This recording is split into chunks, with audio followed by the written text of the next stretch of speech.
ग्रामीण भागामध्ये जीवन जगत असताना वासरं, कोंबड्या, गाई, बैल यांच्यासोबत लेकरं रमली पाहिजेत.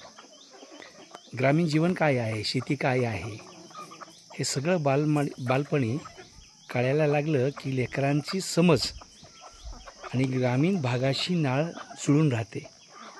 म्हणून आमची अनिका तिच्या वडिलांच्या गावी गेली आहे आणि दरवर्षी ती त्या कोंबड्यांच्या मध्ये रमत असते. आहे ना मजा? मग चला तर खेड्याकडे जाऊ. महात्मा गांधींनी तेच सांगितलं, आपण खेड्याकडे जात नाही तोपर्यंत समाज कळणार नाही. आणि म्हणून आपण खेड्यात जावं, तिथल्या लोकांशी, तिथल्या माणसांशी नाळ जोडावी. भूमिपुत्र वाघ, रिपोर्टर, लोकहित, महाराष्ट्र.